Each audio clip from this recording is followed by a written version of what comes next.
ये संविधान बनने का मतलब क्या था? कोई ब्राह्मण कोई शूद्र नहीं होगा ना। बाबा साहब अंबेडकर का दो कोटेशन जो सब लोग जानते हैं फिर भी पढ़ना जरूरी है। 26 नवंबर 1949 का भाषण, और डॉक्टर अंबेडकर ने कहा कि आज से हम अंतर विरोधों के दौर में प्रवेश कर रहे हैं।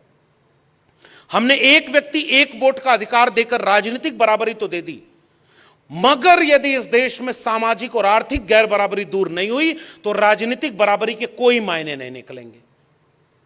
डॉक्टर अंबेडकर ने चेतावनी दी थी। आज आपको क्या लगता है, सामाजिक और आर्थिक गैर बराबरी दूर हुई? आज भी घोड़ी चढ़ने पर किसी को मारा जाता है, आज भी मूंछ रखने पर कोई मारा गया।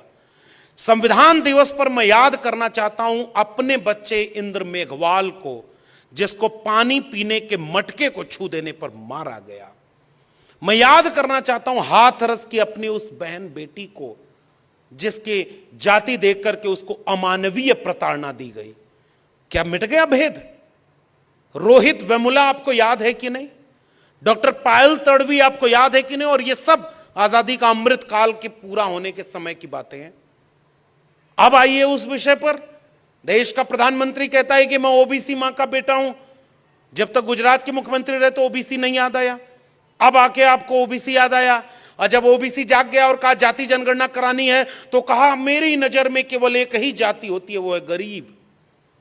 जब वोट लेना हुआ तो ओबीसी बन गए, और जब अधिकार मांगा ओबीसी ने तो कहा कि हम गरीब ही हैं, गरीब को ही वोट देते हैं।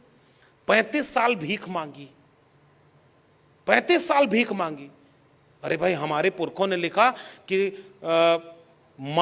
जो मांगने गया वो मर गया। तब जाकर के हम ये पूछना चाहते हैं कि ये बराबर का समाज कैसे हुआ, और हम पूछना चाहते हैं कि आजादी के 75 साल बाद इस देश में SC ST OBC प्रोफेसर कितने बने? यहां से भारत का संविधान बचेगा। आप सेंट्रल गवर्नमेंट के बहुत सारे एम्प्लॉइज लोग हैं और भी बहुत सारे लोग आए हुए हैं। बताइए, पुराने लोग जितने सरकारी नौकरी पाए थे अब उससे संख्या बढ़ रही है घट रही है? घट रही है। पुरानी पेंशन बंद हो गई।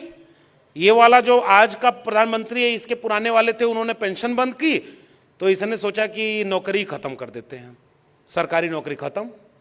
1% से भी कम सरकारी नौकरी बची है। तो संविधान में लिखा है कि आरक्षण मिलेगा, तो आरक्षण सरकारी शिक्षा और सरकारी नौकरी में था। अब मैं आपको संकेत दे रहा हूं कि कैसे संविधान भीतर से खत्म किया गया। सरकारी शिक्षा को खत्म करने के लिए एक पॉलिसी लाई गई है, नई शिक्षा नीति 2020। मैं प्रोफेसर हूं, मेरी जिम्मेदारी ये बात कहने की।